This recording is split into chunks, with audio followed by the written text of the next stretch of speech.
알람브라, 보통 알람브라 궁전이라고 하지요. 제가 알람브라 궁전이라는 명칭을 들은 것은 클래식 기타의 곡 중 알람브라 궁전의 추억이 처음이었습니다.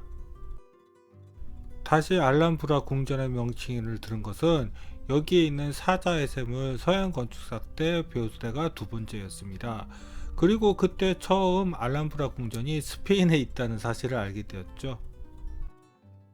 그리고 2016년 드디어 저한테는 환상 속의 궁전이라는 알람브라 궁전을 답사가게 되었습니다. 그런데 정말 여기는 그냥 사진 자료로 보는 것이랑 가보는 것은 하늘과 땅 차이더군요. 만일 누군가가 제가 죽기 전에 꼭 봐야 할 건축을 추천하라고 한다면 사실 저는 서슴없이 여기 알람브라 궁전을 추천할 것입니다. 여기에 아름답고 놀라운 건축이 있는 것도 그 중요한 이유 중에 하나일 것입니다.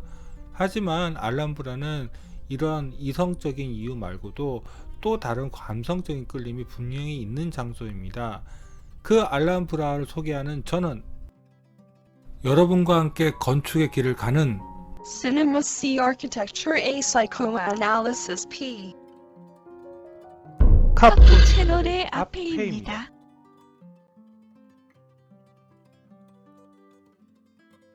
알람브라가 있는 그라나다는 스페인의 수도인 마드리드에서 차로 4시간 정도의 거리에 있습니다만 저는 곧바로 마드리드에서 오지 않고 코르도바를 들렸다가 그라나다로 왔습니다. 그런데 그라나다에 대해서는 제가 정보가 좀 부족했습니다. 알람브라 뿐만 아니라 여기 머물렀던 숙소 모두 차로 접근이 거의 불가능합니다. 그래서 처음 도착했을 때 엄청 당황했습니다. 알람브라는 그래도 차를 다른 데 주차해뒀고 버스로 알람브라를 갔습니다. 바로 여기가 알람브라를 가기 위해서 내렸던 버스 정류장입니다.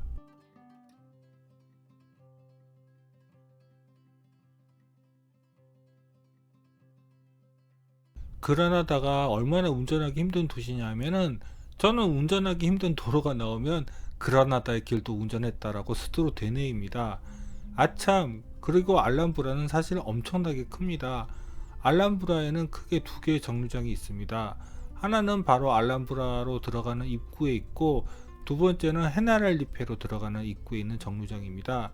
그런데 전 그런 사실도 모르고 이 두 번째로 갔지요. 그래서 이 정류장에서 내려 다시 알람브라 입구 있는 쪽으로 걸어 내려왔습니다. 알람브라는 여러 궁전들을 모아놓은 곳을 부르는 명칭입니다. 그러니 알람브라 궁전이라고 부르면 안 되는 것입니다. 우선 대표적인 영역을 살펴보면 성경 유적에 있는 알카사바가 여기에 있고 알람브라의 가장 핵심이 되는 공간인 나사리에스 궁전은 여기에 있습니다. 그리고 보통 알람브라 하면 나오는 사진이 찍히는 곳이 여기 파르탈 궁전이고 알람브라의 이슬람 건축과는 다른 르네상스 시대를 대표하는 카를 5세 궁전은 여기에 있습니다. 그래서 여기를 왜 알람브라라고 부르는지 궁금해졌습니다. 원래 알람브라라는 의미는 아랍어로 붉은 것이라는 뜻의 여성 명사구라고 하네요. 그러고 보니 멀리서 보는 알람브라가 붉게 보이기는 하네요. 자, 그럼 알람브라 성곽 내부로 들어가 볼까요? 이쪽으로 들어가시면 됩니다. 여기가 바로 알람브라 성곽 내부로 들어가는 입구입니다. 그런데 사실 이 성곽 입구를 보면서 많이 흥분되었습니다. 왜냐하면 이런 이슬람 아치의 성곽 입구는 처음 보게 된 것이거든요. 그런데 여기 성곽 입구도 방어를 위해서 설계되어 있더라고요. 성곽 입구가 곧바로 내부로 진입할 수 없고 내부로 들어가면 이렇게 방향이 꺾이더라고요. 이러면 성곽 방어에 무척 유리하지요. 이제 성곽 입구를 들어가서 알카사바로 가보겠습니다. 알람브라에서 가장 오래된 유적이 바로 여기 알카사바 요새 유적입니다. 이 길이 성곽 입구에서 알카사바 유적으로 가는 길입니다. 여기가 알카사바 유적 안으로 들어갈 수 있는 광장입니다. 저기가 알카사바 유적 내부로 들어갈 수 있는 입구인 것 같고요.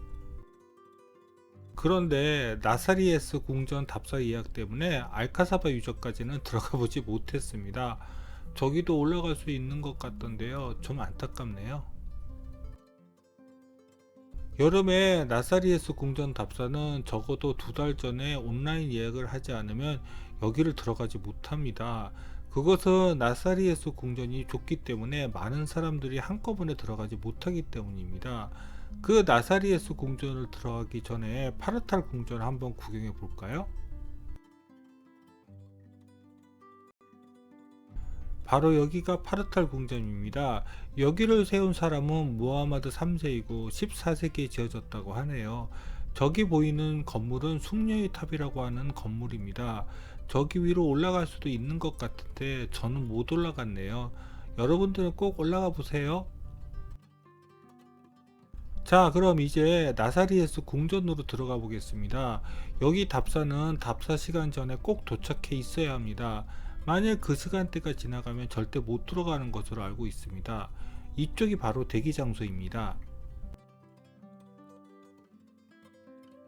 그런데 여기 막상 도착하면 좀 뻘쭘합니다. 여기가 정말로 나사리에스로 들어가는 곳이 맞는가 했거든요. 특별히 무슨 안내 표시도 없어서요. 아, 그리고 저기 내려다 보이는 곳이 나사리에스 궁전의 마추카 파티오입니다. 나사리에스 궁전은 바로 이쪽으로 들어갑니다. 여기가 나스리에스 내부로 들어가는 입구입니다. 그리고 이 입구를 들어가시면 곧바로 내부로 들어가지 못하고 저 문으로 들어가시면 나스리에스 궁전의 내부 공간인 맥수아를 처음 만나시게 됩니다. 사실 알람브라를 보려고 온 그라나다는 제가 일찍 경험해 보지 못한 도시였습니다. 고생도 고생이지만 돌발 변수가 정말 많았거든요. 하지만 그 고생은 이제부터 보실 나스리에스 궁전을 보면서 다 보상받았습니다. 자, 이제부터 보시죠. 아까 전 문을 들어가시면 맥수아르가 나옵니다. 맥수아르는 정확히 어떠한 용도로 사용되었는지는 불명확하다고 하네요. 여기가 한 번 폭발로 큰 피해를 입으면서 많이 변경되면서 원래의 용도가 무엇인지는 모르게 되었다고 합니다. 맥수아르에서 가장 특이한 것은 내부가 이렇게 복층으로 되어 있다는 것입니다. 중재주택 중에는 입구 부분에 갤러리라고 해서 저렇게 복층으로 만들어 놓고 그 위에 악단을 올려 놓아서 파티가 있을 때 거기서 음악을 연주했다고 하는데요. 그런데 이렇게 복층 아래로 내려서 복층을 받치고 있는 기둥 주들을 보니 이 주들은 이슬람의 것이네요. 다시 복원을 하면서 원래 있는 기둥을 상용한 것인지 아니면 여기 이슬람 건축 양식에 맞춰서 복원을 한 것인지는 모르겠네요. 맥수아르에서 이쪽으로 나오면 마추카의 파티오가 내려다 보이는 창이 나옵니다. 원래 마추카이 파티오는 일반 방문이 허용되지 않는다고 하는데 저 관람객들은 어떻게 내려갔는지는 모르겠네요. 이 공간은 기독교가 알람브라를 차지한 이후 많은 변화를 겪었다고 합니다. 아참, 파티오는 크고 작은 벽에 둘러싸인 작은 정원이라는 스페인어인데요. 그냥 안뜰이란 말보다는 파티오가 여기에서는 더 어울리는 것 같아서 계속 사용하겠습니다. 마추카이 파티오에서 가장 볼만한 것이 이 9개의 기둥으로 구성된 회랑이라고 하네요. 그렇다고 치죠 뭐. 그런데 사실 마추카이 파티오는 저 정원소 너머에도 더 넓은 유적의 영역이 있는 것 같습니다. 이 사진은 나스리에스 궁전 대기 공간에서 찍은 것입니다. 나스리에스 궁전도 사실 하나가 아니라 2개의 궁전이 합쳐져 있는 궁전입니다. 그 첫 번째가 코마레스 궁전인데 코마레스 궁전을 가기 전에 작은 파티오가 이렇게 있습니다. 이 공간은 맥수아르에서 코마레스 궁전으로 가는 길목에서 만나는 공간입니다. 그리고 여기 아치를 나가시면 작은 파티오 공간이 나옵니다. 그런데 안타깝게도 이 서쪽 파티오 중심에 있는 분수대는 수리 중이 있네요. 여기는 파티오 바로 앞의 회랑 공간이고 여기는 아까 전 공간의 내부 모습입니다. 하지만 그렇다고 해서 분수대를 못 보고 갈 수는 없죠. 카메라를 들어서 사진을 찍어 보았습니다. 이 가리막만 없어도 정말 멋진 공간이 되었을 텐데요. 이제 좀 크게 서쪽 파티오 북쪽을 볼까요? 저기가 바로 맥수아르에서 나오는 방향의 북측 회랑 방향이고, 이쪽은 반대쪽 남측으로 저기로 들어가시면 안쪽의 방을 지나서 코마레스 궁전 쪽으로 나아갑니다. 여기는 아까 전 남측의 방 천장입니다. 여기는 좀 좁아서 사진각은 천장밖에 안 나오더라고요. 아, 이 천장도 천장이지만 천장 모서리들과 벽 상부의 조각들을 한번 보세요. 예전 이슬람인이 방송에 나와서 이야기하더라고요.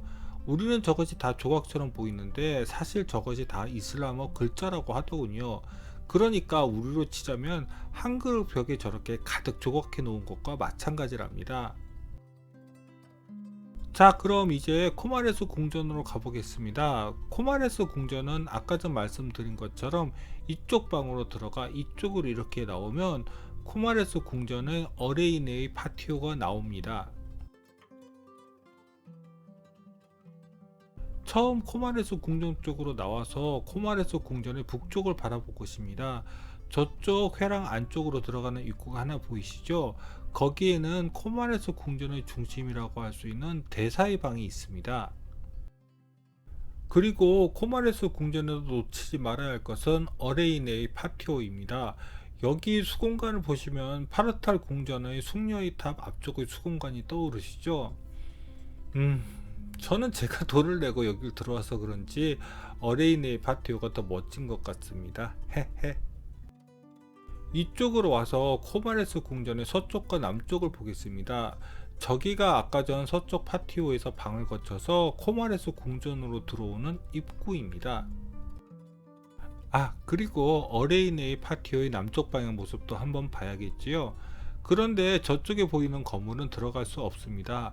그리고 뒤쪽에 있는 건물 외벽은 카를 5세의 궁전의 것이네요. 이제 코마레스 궁전의 핵심 내부 공간인 대사의 방으로 들어가 보겠습니다. 대사의 방은 들어가기 전에 먼저 어레이네의 파티오 쪽으로 나 있는 회랑 공간을 거쳐야 합니다. 회랑 공간에서 대사의 방으로 들어가는 입구 천장에는 작은 동 공간이 저렇게 천장에 있습니다. 그리고 회랑의 양쪽 끝에 저렇게 아치로 된 공간들이 있는데 아마 예전에 무슨 장식들을 갖다 놓은 것이겠죠? 회랑에서 들어가도 대사의 방 전에는 이렇게 또 전실이 하나 있습니다. 그리고 여기는 아치도 그렇고 전실의 코너에는 마치 동굴에서 종유석이 내려오는 듯한 조각들이 있어서 신기했습니다. 이제 여기가 대사의 방입니다.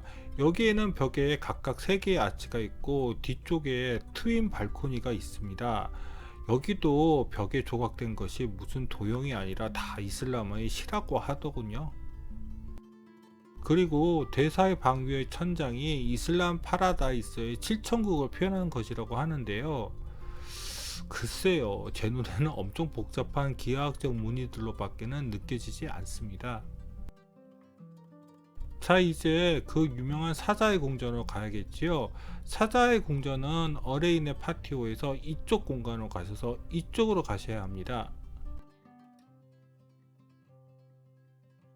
어레인의 파티오에서 사자의 궁전으로 가는 길에 나오는 공간입니다. 이 공간이 제게 특별했던 것은 실제로 예전에 천장을 어떻게 막아냈는지를 명확하게 볼 수 있었다는 것입니다. 천장이 부서져 있는 덕분에요. 그리고 아까 전 공간을 나오면 이렇게 사자의 궁전으로 가는 또 다른 공간이 나옵니다. 여기서부터는 아치의 조각이 더 화려해지기 시작합니다. 그런데 이건 아치라고도 할 수 없겠네요. 원래 이슬람은 절대 우상 숭배를 하지 않는 종교로 알려져 있습니다. 그래서 이슬람 건축은 절대 사람이나 동물을 조각하지 않는 것으로 알고 있는데요. 그래도 식물은 예외인가 봅니다. 이슬람 글 말고도 식물 문양이 보이는 것 보니까요. 자, 드디어 사자의 궁전입니다. 마음의 준비를 하셨습니까? 아까 전 공간에서 이쪽으로 나오시면 됩니다. 자, 여기가 바로 그 유명한 사자의 궁전입니다. 여기는 진짜 직접 가보셔야 합니다. 바닥의 새하얀 대리석과 사막의 모래색 회랑의 아치들이 빛나는 스페인의 태양 아래에서 각각 모양들을 뽐내고 있습니다. 제가 갔을 때는 여기 사자의 파티오를 들어가지 못하게 통제를 했습니다. 그런데 최근 구글 맵을 보니 이 내부에도 관광객들이 들어가서 구경을 하더라고요. 좋겠다. 아, 그리고 사자의 파티오 가운데 있는 것이 그 유명한 사자의 샘입니다. 그런데 우상 숭배를 금하는 이슬람에서 왜 이렇게 사자 조각을 이용한 샘을 만들었는지는 명확히 알려져 있지 않은가 봅니다. 다만 이 사자의 샘에는 유대교의 흔적이 있다고 하는데요.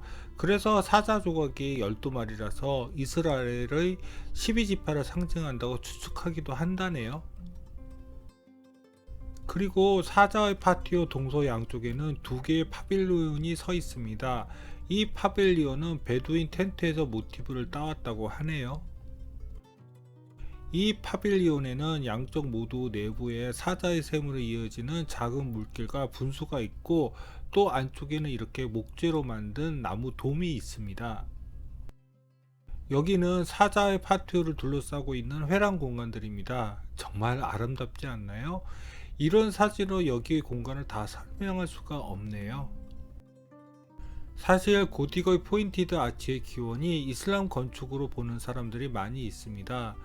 저도 직접 이슬람 건축을 보니 아치를 사용하는 방식이 고딕 건축보다 훨씬 더 다양한 것 같습니다.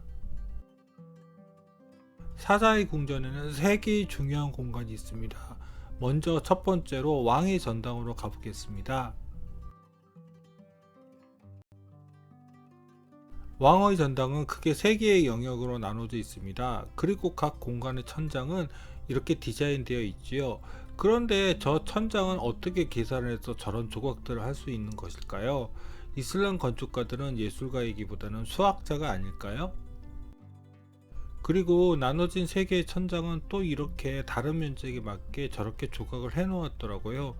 물론 고딕의 리브 볼트 중에도 저렇게 복잡한 문양인 경우도 있지만 이렇게 입체적으로 하는 경우는 못 보았던 것 같습니다. 이제 사자의 궁전에 있는 아벤세라헤스의 전당으로 가볼까요? 이 아벤세라헤스에는 정말 멋진 돔이 이렇게 있습니다. 이게 정말로 사람이 조각한 돔인지 모르겠습니다. 그냥 자연의 동굴 천장을 가져다 놓은 것이 아닌가 하는 생각이 드네요. 이런 디자인을 무카르나스라고 합니다. 특히 이베리아, 즉 스페인의 무리시 건축에서 나타나는 전형적인 특징이라고 하는데요. 그러나 이 디자인의 원산지는 이란이나 이라크의 이슬람 건축에서 유래되었다고 합니다. 그런데 이 천장을 보면 제일 먼저 떠오른 것이 바로 안토니 가우디의 사그라다 파밀리아의 정면 입구 조각들입니다. 물론 자세히 보면 차이는 있지만 극도의 기하학적인 조각들을 통해서 마치 자연의 모습을 오마주한 것이 비슷하지 않나요? 이 아벤세라에스의 전당에는 슬픈 전설이 있더라고요. 여기 아벤세라에스는 그라나다의 유력한 가문의 이름이라고 합니다. 그런데 왕실의 권력 투쟁에 휩싸이면서 여기 아벤세라에스의 모든 가족들을 가둬놓고 살해를 했다는 전설이 있네요. 이 전설은 시, 희곡, 오페라 등으로 지금까지 전해져 온다고 합니다. 아벤세라에스의 전당 건너편에 있는 두 자매의 방은 이제 사자의 궁전에서 볼 수 있는 마지막 공간입니다. 이제 건너가 볼까요? 두 자매의 방에는 사자의 샘에서 이어지는 물길이 아벤세라스의 전당과 마찬가지로 내부까지 이렇게 연결되어 있습니다. 여기에 두 자매의 방이라고 이름이 붙은 것은 방바닥에서 발견된 두 개의 커다란 대리석 조각에서 따온 것이라고 하네요. 두 자매의 방의 천장은 아벤세라스의 전당의 천장보다는 좀 더 기하학적인 형태가 아닌가 싶네요. 하지만 여기서는 활짝 핀 꽃이 연상되는 것은 저만 그런 것이 아니겠죠? 여기는 왕가의 침실로 주로 사용된 공간인 것 같습니다. 그래서인지 저런 천창 같은 것이 있는데 저것이 정말 외부의 빛을 끌어들일 수 있는지는 잘 모르겠네요. 두 자매의 방에서 좀 더 린다 라자의 파티오 쪽으로 가시면 린다 라자의 정자가 나옵니다. 바로 이 창이 린다 라자 정자의 창입니다. 이 창을 통해서 린다 라자의 정원이 보입니다. 그날 날씨가 정말 40도에 육박하는 날씨였는데 여기는 북향이라서 햇빛이 여기까지 들어오지 않고 시원하더라고요. 정자답죠? 이제 두 자매의 방을 나서서 린다 라자의 정원으로 가보겠습니다. 그런데 린다 라자의 정원을 가는 길이 어떻게 되었는지 정확히 기억이 나지 않더라고요. 사진을 정리해보면 이런 통로 같은 공간이 있었고요. 또 이렇게 정원이 엿보이는 아치 회랑과 멀리 알밭이 보이는 창도 나 있더라고요. 하지만 정확히 여기가 어디인지는 기억과 사진을 다 더듬어 봐도 잘 기억이 나지 않네요. 쩝. 사진을 정리해 보니 먼저 린다라자의 파티오를 간 것이 아니라 울타리의 파티오를 먼저 내려갔더라고요. 하지만 순서상으로 린다라자의 파티오 먼저 소개하는 것이 좋을 것 같아서 그곳으로 가겠습니다. 두 자매의 방과 린다라자의 파티오는 높이가 한층 정도 차이가 나서요.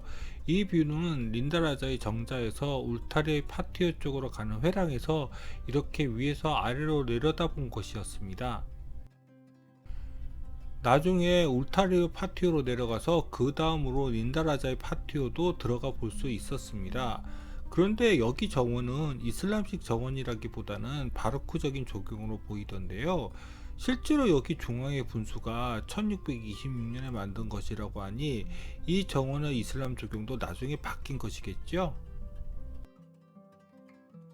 자, 이제 라스타리스 궁전을 나가 보겠습니다. 여기 울타리 파티오가 나가는 출구가 있는 파티오입니다. 여기가 울타리의 파티오인데 정확히 어느 쪽이 린다라자의 파티오로 가는 방향이고 출구 방향인지는 좀 헷갈리네요. 여러분들이 직접 가셔서 확인하세요. 자, 이제 라스리에스 궁전을 나가 보겠습니다. 이쪽으로 나가시면 됩니다. 이쪽으로 나오시면은 이제 나스레스 궁전을 다 보신 것입니다. 정말 꼭 한번 가보세요. 아마 평생 잊지 못할 추억이 되실 것입니다. 알람브라는 이슬람 건축만 있는 것이 아닙니다. 여기는 르네상스 건축도 있습니다. 사실 알람브라는 이슬람 왕이 기독교 왕의 공격을 받았을 때 이 아름다운 궁전이 파괴되는 것을 견딜 수 없어 그냥 넘겨주었다는 전설이 있습니다. 하지만 여기를 점령한 기독교 왕들이 자신들의 지적을 보여주고 싶어서 만든 건축들도 있습니다. 그중 하나가 바로 카를 5세의 궁전입니다. 그런데 외부의 모습과는 다르게 내부는 이렇게 원형의 광장을 둘러싼 회랑의 공간이 있습니다. 현재는 여기 1층에 알람브라 박물관이 있고 2층은 그라나다 미술관이 있다고 하는데요. 이 내부를 둘러보는 호강은 하지 못하고 이렇게 사진만 한 방 찍었습니다. 그런데 여기 회랑은 재미있기는 합니다. 1층 기둥은 도리아식, 2층 기둥은 이오니아식이네요. 3층이 있었으면 코린트식 기둥을 썼겠지요. 전형적인 르네상스 스타일로 기둥을 쓰는 방법입니다. 사실 라스리에스 궁전만 보고 알람브라를 털려고 했습니다. 그런데 예약을 할 때 헤날리페도 같이 예약을 하도록 홈페이지에서 안내하더라고요. 헤날리페는 알람브라를 다 보시고 이쪽으로 가시면 입구가 나옵니다. 사실 헤날리페는 도대체 뭐하는 곳인지 정확히 모르겠더라고요. 그때만 해도 구글 자동 번역이 시원찮았거든요. 그래서 아직 예약 시간이 좀 남아 있었지만 그냥 가보았습니다. 그런데 헤날리페 앞에 이런 야외 무대가 있더라고요. 그래서 뭐 그냥 그런 곳이라고 생각했습니다.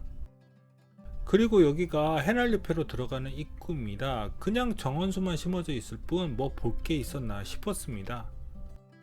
정말 별 기대 없었거든요. 솔직히 나스레스 궁전을 충분히 보고 헤날리페는 시간이 없으면 안 보려고 했거든요. 그런데 정원수 안쪽으로 들어가니까 이런 별천지가 펼쳐지더라고요. 그런데 이 정원의 디자인은 이슬람의 스타일은 아닙니다. 그라나다에서 이슬람의 통치가 끝나고 기독교 통치가 시작된 것을 리콘키스타라고 합니다. 헤날리페는 리콘키스타 이후 많이 변했는데 이 외부 정원은 20세기에 조성된 정원입니다. 즉 알람브라에 있는 정원치고는 유럽의 조경 스타일이 많이 보이더라고요. 그리고 이런 테라스 공간은 동네 공원 같은 느낌이 살짝 나기도 합니다. 하지만 진짜 히날리페의 정원을 보시려면 이 내부로 들어가셔야 합니다. 히날리페의 정원으로 들어가는 입구가 바로 이쪽입니다.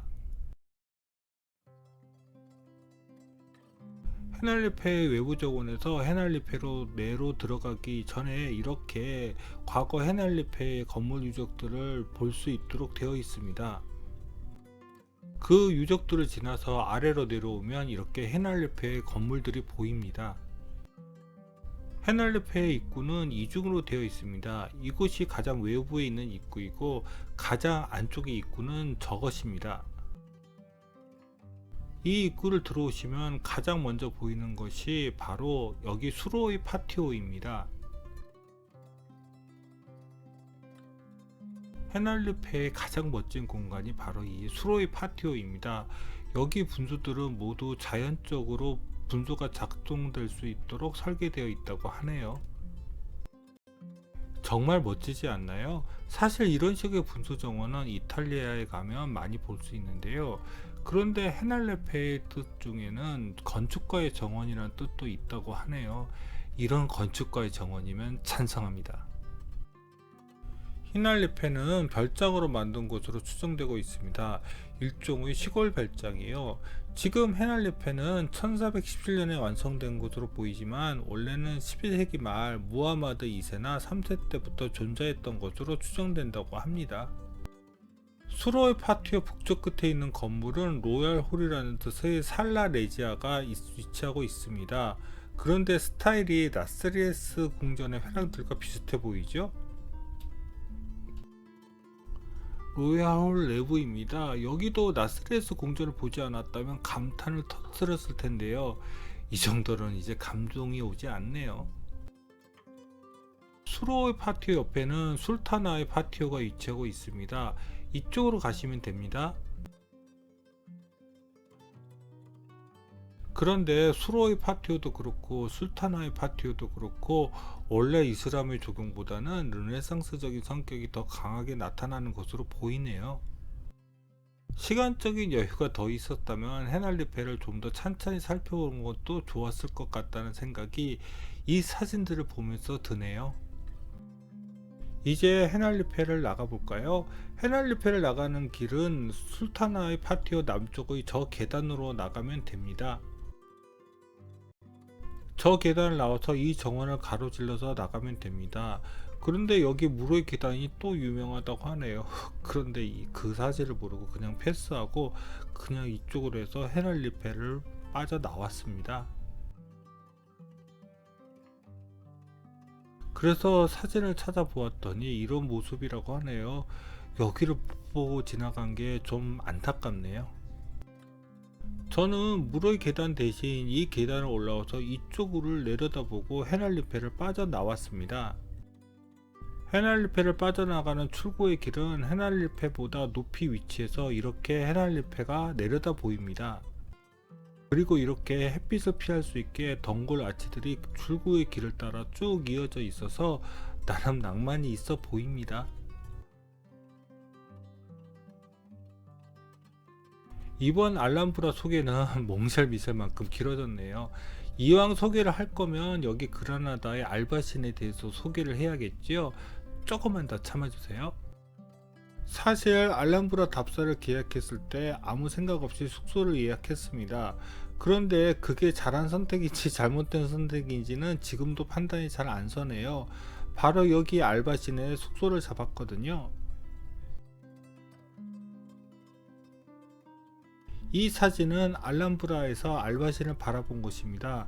정말 알람브라에서 알바신이 잘 보이더라고요. 그 말은 반대로 알바신에서 알람브라가 잘 보인다는 이야기입니다. 알바신에서 잡은 숙소는 주차가 가능하다고 해서 예약을 했습니다. 여기는 알바신으로 올라가는 입구의 도로입니다. 이 도로의 폭은 2차선이 안되고 1차선보다 약간 더 넓습니다. 그래서 버스 한 대만 지나가도 반대편으로 차가 지나가지 못한다고 생각했습니다.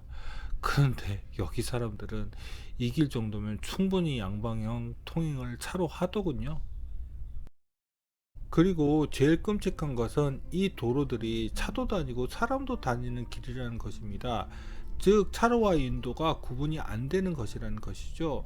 더 끔찍한 것은 어떤 길을 가다가 잘못 들어가면 끝에 계단이 있다는 것입니다. 그리고 이 도로의 폭은 차 한 대가 지나갈 때는 사람이 벽 쪽에 몸을 붙여야 할 정도로 폭이 좁다는 것입니다. 그래서 숙소도 제 시간에 도착을 못해서 엄청 고생했습니다. 세상에 오후 6시 넘었다고 데스크 직원이 퇴근해 버려서 잘못하면 숙소를 못 들어갈 뻔했습니다. 그래서 겨우 숙소에 짐을 풀고 나오니 이렇게 해가 뉘엿뉘엿 하더라고요. 하지만 배가 고파서 저녁을 먹으러 나왔는데 솔직히 땡기는 식당이 별로 없더라고요. 그래서 여기저기를 돌아다니면서 식사할 곳을 찾았습니다. 그러다가 여기 산 니콜라스 교회 앞에 도착했습니다. 어느 여성분이 여기서 플라멩고 춤을 추면서 시선을 끌고 있더라고요. 그런데 이상하게 여기에 사람들이 많이 모여 있더라고요. 그래서 고개를 돌려 관장 쪽을 보니 여기가 바로 알람브라를 바라보는 뷰 맛집이더라고요. 그래서 여기에 사람들이 엄청 모여서 알람브라의 해가 지는 모습을 바라보고 있더라고요. 정말 그렇게 우연히도 가장 핫한 시간에 여기 산 니콜라스 광장에서 노을에 변해가는 그라나다 시내를 바라볼 수 있었습니다. 여기가 뷰 맛집이라서 그런지 산 니콜라스 교회 광장 건너길에는 이렇게 멋진 음식점들이 있습니다. 그런데 여기는 이미 사람들이 가득 차서 안에 들어가서 식사를 하지 못했습니다. 아, 배고파. 그래서 그냥 여기서 점점 어둠 속에 잠기는 알람브라를 구경하기로 마음 먹었습니다. 정말 엄청 고생한 하루였는데 이렇게 아름다운 그라나다의 밤 풍경을 보니 이런 호강을 하려고 그런 시련이 있었구나 하는 생각까지 하게 되네요.